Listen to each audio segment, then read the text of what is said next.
L'École supérieure d'administration, d'économie, de journalisme et des métiers de l'audiovisuel ESAE offre de nouveaux challenges pour l'année universitaire 2023-2024. Étudiantes et étudiants, parents d'élèves nouveaux bacheliers, ESAE, c'est la garantie d'une formation de qualité à des conditions très avantageuses. À Gbedjromede, à Papa, à Boumekalavi et Parakou, inscrivez-vous en administration générale, administration du travail et de la sécurité sociale, trésor et finances publiques, impôts, diplomatie et relations internationales, journalisme et métiers de l'audiovisuel, gestion des marchés publics, planification et développement local, sciences économiques, sciences juridiques et toutes les filières des sciences de gestion. ESAE vous offre des bourses, demi-bourses et de réductions pour les premières inscriptions dans toutes ces filières. Waouh! En licence 1, 2 et 3 et en master, bénéficiez jusqu'à 50% de réduction sur tous nos sites. N'est-ce pas génial? Infoline. ESAE Gbedjromede, 3e rue à droite en quittant le carrefour Le Jador pour la BIBE Jéricho ou au plus 229 90 93 65 21 98 98 14 00 à Kpakpa au plus 229 52 88 33 33 à Boumekalavi au plus 229 52 88 44 44 Parakou au plus 229 52 46 12 12. ESAE, l'excellence à un an. Bonjour à nouveau, chers amis internautes. Nous démarrons la une des journaux comme à l'accoutumée par la manchette de l'informateur qui nous propose ce matin présumé vol de carburant. 14 militaires poursuivis, 14 militaires de la marine dont 8 en détention provisoire sont poursuivis devant la Cour de répression des infractions économiques et du terrorisme Criette pour présumé vol de carburant. Ils comparaîtront à nouveau le 13 juin prochain ou peut-être ils seront fixés sur le sort. Des précisions sur cette affaire en page 3 de la parution de ce matin de l'informateur. Dossier casse de banque, 14 ans de prison pour Désiré Vaudonou et ses co-accusés. Le verdict est à retrouver dans les colonnes de la parution de ce matin de l'informateur qui propose également comme titre ce matin à sa une entretien avec Paula Kouni, directrice exécutive de FIRA Award.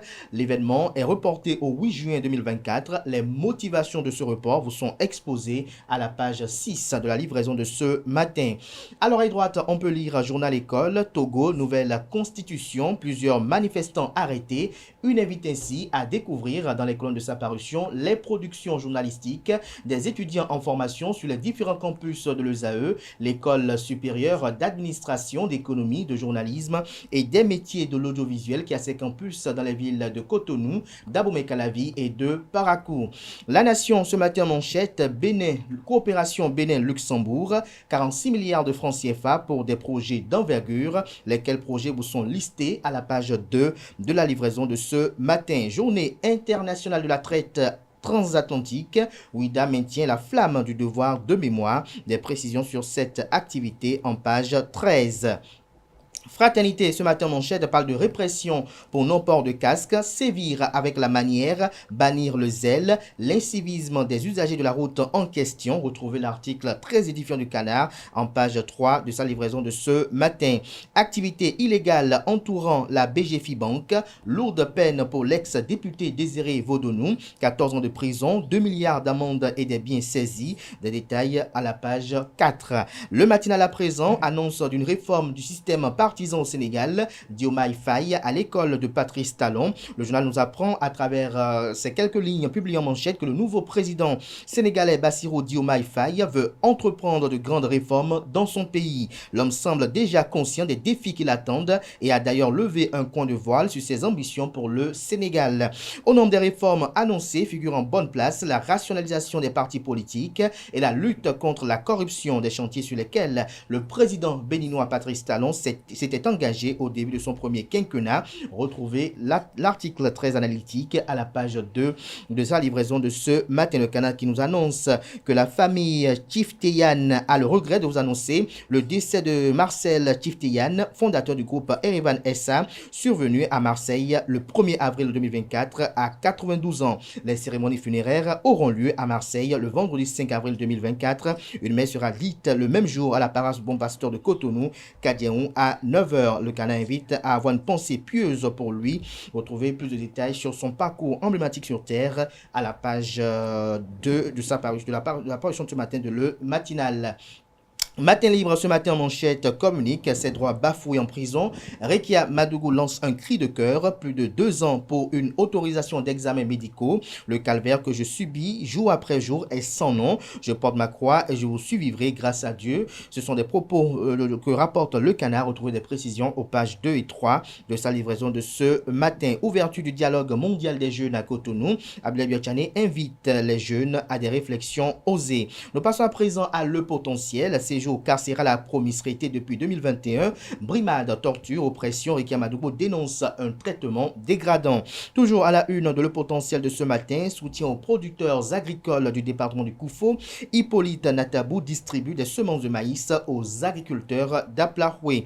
Bien intelligent à présent, population et développement, les jeunes donnent de la voix sur les défis actuels. Le matin, titre ce matin à sa une, transition militaire en Afrique, mission inachevée des chefs de junte au pouvoir.